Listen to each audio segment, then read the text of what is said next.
Hi hello welcome back to our channel options master guide. இங்க இருக்க இந்த 4 green colour lines பார்த்தீங்க அப்படின்னா நிஃப்டிக்கு நாம நேத்து மார்க்கெட் தொடங்குறதுக்கு முன்னாடி லெவல்ஸா கொடுத்துருந்தோம். நாம வீடியோ அப்படின்றத போஸ்ட் பண்ணல. ஸோ டைரக்டா டெலகிராம் சேனல்ல நாம லெவல்ஸ் அப்படின்றத கொடுத்துருந்தோம். அந்த லெவல்ஸ் எப்படி ஒர்க் அவுட் ஆயிருந்திருக்கு, இந்த லெவல்ஸை நாம போஸ்ட் பண்ணிட்டு இந்த லெவல்ஸ் கூடவே ஒரு ஆடியோ மெசேஜ் போட்டிருந்தோம். இந்த லெவல்ஸ் பை செல் பண்ணக்கூடிய ரெக்கமெண்டேஷன் லெவல் கிடையாது அப்படின்றது தான் உண்மை. இந்த லெவல்ஸ் லைவ் மார்க்கெட்ல பிரீமியம் எப்படி ட்ரேட் ஆகுது, இந்த லெவல்ஸை மார்க்கெட் ரீச் பண்ணும்போது பிரீமியம் எப்படி ட்ரேட் ஆகுது அப்படின்ற விஷயத்தை தான் நீங்க புரிஞ்சுக்கணும். சரிங்களா? அதை புரிஞ்சுக்கிட்டீங்கன்னா தான் இந்த இடத்துல என்ன நடக்க வாய்ப்பு அப்படின்ற அந்த ப்ராபபிலிட்டி அப்படின்றதை உங்களால எடுத்துட்டு வர முடியும். ஓகே, நம்ம இந்த லெவல்ஸை தாண்டி என்ன சொல்லியிருந்தோம் அப்படின்னா மார்க்கெட் 24,800 அந்த ப்ரைஸுக்கு மேல இருக்கிறதே மேல போக தான் வாய்ப்பு அப்படின்றத சொல்லியிருந்தோம். 24,800 மார்க்கெட் ஓப்பன் பிரைஸ் அந்த இடம் தான். 24,796 ஓப்பன் பிரைஸ் அங்க ஓப்பன் பண்ணியிருக்கான். ஓப்பன் பண்ணி ஃபர்ஸ்ட் கேண்டில் பார்த்தீங்க அப்படின்னா நாம கொடுத்திருந்த S1 அங்க ஒரு சப்போர்ட் டைரக்டா அப்படியே R1 R2 அப்படின்னு சொல்லி போயாச்சு. அங்க R2 நாம கொடுத்திருந்த R2ல எக்ஸாக்டா ரிஜெக்ட் ஆனவங்க ஓப்பன் பிரைஸ்ல சப்போர்ட், திரும்ப R1ல ஒரு ரிஜெக்ஷன், எக்ஸாக்டா திரும்ப நாம கொடுத்திருந்த S2 அங்கதான் வந்திருக்காங்க. இங்க சப்போர்ட் எடுத்தவங்க நேரா வந்து R1 அந்த ஏரியால தான் ஒரு சின்ன கன்சாலிடேட், திரும்ப R2ல ரிஜெக்ஷன், R1 சப்போர்ட், மேல போயிருக்காங்க, திரும்ப சப்போர்ட், நல்ல மேல வந்தாச்சு. நாம என்ன சொல்லியிருந்தோம் அப்படின்னா மார்க்கெட் ஏற ஏற இறங்க வாய்ப்பு அப்படின்றத சொல்லியிருந்தோம். அது எங்க அப்படின்னா 25,100 அந்த ஏரியா. அதாவது ஓப்பனிங் என்ன எதிர்பார்த்திருந்தோம் அப்படின்னா ஓப்பன் இந்த 2500 இந்த ரேஞ்சில் 25,050 80 இந்த ரேஞ்சில் ஓப்பன் பண்ணுவாங்க. 100ல இருந்து மார்க்கெட் இறங்கக்கூடிய வாய்ப்பை கிரியேட் பண்ணும் அப்படின்ற மாதிரி இருந்தது. நேத்து முதல் நாள் நமக்கு ஞாயிற்றுக்கிழமை பட்ஜெட் டே அன்னைக்கு இருந்த ப்ரைஸை பேஸ் பண்ணி. ஆனா ஓப்பன் அப்படின்றதே 800 நாம எந்த ஸ்ட்ரைக்குக்கு மேல இருந்தா மேல போக வாய்ப்பு அப்படின்னு சொல்லியிருந்தோமோ அந்த ஏரியால ஓப்பன் பண்ணி ஒன்ஸ் அந்த ஏரியாவை ரிஜெக்ட் ஆனதுக்கு அப்புறம் அங்க இருந்தே கூட பாத்தீங்க அப்படின்னா அங்க இருந்தே ஒரு 120 பாயிண்ட் வந்திருக்கு லோ. அந்த 800க்கு கீழே ஒரு 120 பாயிண்ட் வந்திருக்கிறாங்க. திரும்ப எப்போ அந்த 800 ஸ்ட்ராங்கா சஸ்டெயின் பண்ண ஆரம்பிச்சாங்களோ அங்க இருந்து பாத்தீங்க அப்படின்னா நல்ல ஒரு அப்சைட் மூவ்மெண்ட், கிட்டத்தட்ட 300 பாயிண்ட்.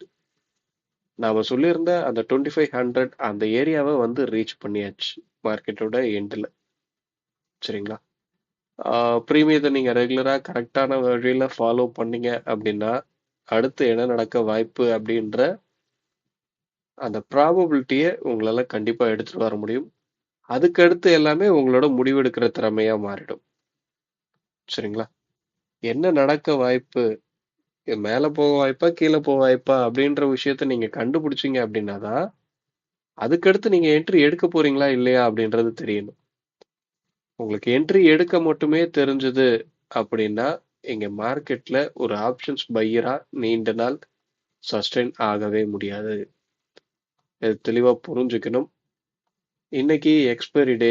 இந்த எக்ஸ்பைரி டேல என்ன நடக்க போகுது, ஒவ்வொரு ஸ்ட்ரைக்ல இருக்க டைம் வேல்யூ அப்படின்றது மொத்தமும் 0 ஆக போகுது. இந்த டைம் வேல்யூவை எங்க வச்சிருக்காங்க, காலோட டைம் வேல்யூவை புட்ல வச்சிருக்காங்க, புட்டோட டைம் வேல்யூவை கால்ல வச்சிருக்காங்க. இந்த அல்காரிதம் அப்படிதான் ரன் ஆயிட்டு இருக்கு. இந்த ஆப்ஷன் செயின் அல்காரிதம் எப்படி ரன் ஆகுது அப்படின்ற ஒரு விஷயத்தை நீங்க புரிஞ்சுக்கிட்டீங்க அப்படின்னா என்ன நடந்தா ஒரு ஸ்ட்ரைக் ஓடிஎம், இல்ல என்ன நடந்தா அந்த ஸ்ட்ரைக்கால ஐடிஎம் மாற முடியும் இப்படின்ற லாஜிக் எல்லாம் உங்களால எடுத்துட்டு வர முடியும். ஒரு ஸ்ட்ரைக் ஓடிஎம் தான் நிக்க போகுது அப்படின்னு சொல்லி தெரிஞ்ச இடத்துலதான் அந்த ஸ்ட்ரைக்கை ஒரு செல்லர் செல் பண்ண முற்படுவான். இல்ல அப்படின்னா அந்த ஸ்ட்ரைக்கை செல் பண்ணியிருந்தான் அப்படின்னாலும் அதை எக்ஸிட் பண்ணதான் பார்ப்பாங்க. அந்த ஸ்ட்ரைக் ஐடிஎம்மா மாறும் அப்படின்ற விஷயத்த புரிஞ்சுக்கிட்டாங்க அப்படின்னா என்ன நடந்தா ஐடிஎம்மா மாறும், ஆப்போனண்டோட ஹையை விட அதிகமா ட்ரேட் ஆகிறவ கண்டிப்பா ஐ டீமா தான் முடிக்க முடியும். இதுதான் மார்க்கெட்டோட லாஜிக். ஆப்போனன்ட்டோட லோவை விட கம்மியா ட்ரேட் ஆகிறவ கண்டிப்பா ஓ டீமா தான் முடிக்க முடியும். இதெல்லாம் தொடர்ந்து ஃபாலோ பண்ணுங்க. ஆப்ஷன்ஸ் பிரீமியத்துல என்ன நடக்குது? நீங்க பை செல் பண்ணி லாபம், நஷ்டம் உங்களுக்கு எதுல வரப்போகுதோ, அந்த பிரீமியத்துல என்ன நடக்குது? அப்படின்ற விஷயத்த தெளிவா புரிஞ்சுக்க ட்ரை பண்ணுங்க. மார்க்கெட்ல பார்த்தீங்க அப்படின்னா, பெரிய நியூஸ் பேஸ் இருக்கு இன்னைக்கு. ஆ கடந்த ஒரு வாரமாவே அப்படிதான் இருக்கு. பட்ஜெட்ட பத்தி போன வாரம்லாம் இருந்துகிட்டு இருந்தது. நாம நேத்து ஆடியோலயே சொல்லியிருந்தோம். அடுத்த 2 நாள் சரியான வாய்ப்பு கிடைக்கல அப்படின்ற பட்சத்துல ட்ரேடிங்க அவாய்ட் பண்ணிடுங்க அப்படின்றத சொல்லியிருந்தோம். காரணம் இந்த மாதிரியான மூமெண்ட்டுகள்லாம் வேகமான முறையில் நம்மளுக்கு கிடைக்கக்கூடிய வாய்ப்பு கிடைக்கும். ஏன்னா பிரீமியம் அதிகமா இருக்கு. அந்த இருக்கிற பிரீமியத்த ஒரே இடத்துல மார்க்கெட்ட வச்சிருந்தாங்க அப்படின்னா கரைக்க முடியாது. மார்க்கெட்ட கீழயும் மேலயும் எடுத்தா தான் அந்த இருக்கிற பிரீமியத்த டைம் வேல்யூவ நில் பண்ண முடியும். இன்னைக்கு எக்ஸ்பைரி டே அன்னைக்கு மொத்த டைம் வேல்யூ 0 ஆக போகுது. இன்னைக்கு நமக்கு ஏடிஎம் ஸ்ட்ரைக்ல பார்த்தீங்க அப்படின்னா, கிட்டத்தட்ட 95 பாயிண்ட் இருக்கு. ஒரு ஆவரேஜ் பிரைஸ் ஏடிஎம் ஸ்ட்ரைக்கோட ஆவரேஜ் பிரைஸ் 95 பாயிண்ட் இருக்கு. இது எக்ஸ்பைரி டே அன்னைக்கு ஒரு பெரிய மூவ்மெண்ட் குடுக்கறதுக்கு போதுமான பாயிண்டா இருக்கும். ஆனா இப்போதைக்கு பார்த்தீங்க அப்படின்னா, ஒரு நியூஸ் பேஸ்ல நல்ல ஒரு கேப் அப்ல ஓப்பன் பண்ற மாதிரி இருக்கு. அப்படி ஓப்பன் பண்ணும்போது ஸ்பாட்டுக்கும் இந்த சிந்தெடிக் ஃபியூச்சருக்கும் என்ன பிரீமியம் இருக்கு, டிஃபரன்ஸ் என்ன இருக்கு அப்படின்றதெல்லாம் பார்த்துக்கோங்க. இப்போதைக்கு ஸ்பாட் பார்த்தீங்க அப்படின்னா 25,088ல க்ளோஸ் ஆயிருக்கு. ஆனா உங்களுக்கு சிந்தெடிக் ஃபியூச்சர் க்ளோஸ் ஆயிருக்க இடம் 25,065ல தான் க்ளோஸ் ஆயிருக்கு. கிட்டத்தட்ட 22, 23 பாயிண்ட் நெகட்டிவ்ல இருக்கு. டிஸ்கவுண்ட்ல இருக்கு. ஃபியூச்சர் அப்படின்றது டிஸ்கவுண்ட்ல இருக்கு. டிஸ்கவுண்ட்ல இருந்தா என்ன நடக்குது? டிஸ்கவுண்ட்ல இருந்தா யாருக்கு வாய்ப்பு? இந்த டிஸ்கவுண்ட்ல இருக்கிறது பிரீமியமா மாறுச்சு அப்படின்னா அந்த வாய்ப்பை யார் யூஸ் பண்ணிப்பா? எப்படின்ற மாதிரியான லாஜிக் எல்லாம் யோசிச்சு பாருங்க. நீங்க எங்க போய் எதை படிச்சீங்க அப்படின்னாலும் உங்களுக்கு வெற்றி தோல்வி அப்படின்றது நீங்க என்ன புரிஞ்சுகிட்டீங்க அப்படின்றதுல தான் இருக்கும். சரிங்களா? ஓகே. இப்போ நம்ம இதெல்லாம் ரிமூவ் பண்ணிட்டு இன்னைக்கு உண்டான லெவல்ஸ் என்ன? இன்னைக்கு பிரீமியம் என்ன சொல்லுது? அப்படின்ற எல்லா விஷயத்தையும் நம்ம அடுத்து பார்ப்போம். ஓகே. இன்னைக்கு உண்டான லெவல்ஸா நாம எடுத்திருக்கிறது 25,239, 25,152, 24,988, 24,910. இதுதான் நம்ம இன்னைக்கு உண்டான லெவல்ஸா எடுத்திருக்கோம். கண்டிப்பா மார்க்கெட் அப்படின்றது இந்த லெவலுக்கு கீழே வரக்கூடிய வாய்ப்பு ரொம்பவும் கம்மி. ஏன்னா 25,700 பக்கத்துல ஓப்பனிங் இப்போதைக்கு காமிச்சிட்டு இருக்கான். அவன் சொல்ற இடத்துல தான் ஓப்பன் பண்ணுவான் அப்படின்றது கிடையாது. சப்போஸ் கீழே வருது அப்படின்ற பட்சத்துல நாம கொடுத்துருக்க இந்த R2 என்ன மாதிரி இருக்கு?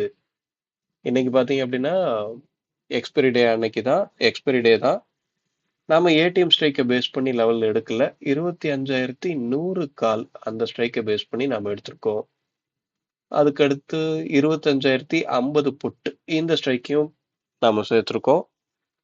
2 பேரோட பிரீமியத்தையும் ஆட் பண்ணீங்க அப்படின்னா ரூ. 164. 25,100 கால் ரூ. 162 மேலவே ட்ரேட் ஆகிறா அப்படின்னா ஸ்பாட் இந்த R2 இந்த ஏரியாவை ரீச் பண்ணாலும் இந்த ஏரியா ஒரு சப்போர்ட்டா ஆக்ட் ஆக வாய்ப்பு இருக்கு. இந்த ஏரியா ரீச் பண்ணுவாங்களா இல்லையா அப்படின்றதுலாம் கேள்விக்குறிதான். வேற என்ன நடக்க வாய்ப்பு? ஓகே. 700 பக்கத்துல ஓபன் பண்றான் அப்படின்னாவே எல்லா ரெசிஸ்டன்ட்டும் கிட்டத்தட்ட பிரேக் ஆயிடுது. அதுக்கு அடுத்து காலும் புட்டும் என்ன மாதிரி ட்ரேட் ஆகுறாங்க அப்படின்றத பொறுத்து தான் உங்களுக்கு அடுத்தடுத்த மொமெண்டம் அப்படின்றது கிரியேட் ஆக வாய்ப்பு. சரிங்களா? இவ்வளவு பெரிய கேப் விழுந்ததுக்கு அப்புறம் திரும்ப தொடர்ந்து மேல போவான் அப்படின்னு சொல்லி ஒரு கால் ஆப்ஷன் எடுக்கிறதும் சரியா வராது. இவ்வளவு தூரம் மேல ஏறினவன் கீழே தான் வந்தாகணும் அப்படின்னு சொல்லி ஒரு புட் ஆப்ஷன் எடுக்கிறதும் சரியா வராது. ஸோ ப்ரீமியம் நல்லா டிகே ஆனதுக்கப்புறம் உங்களோட ட்ரேடிங் செட்டப்பை அமைச்சுக்கோங்க. ஓகேங்க. ஓகே.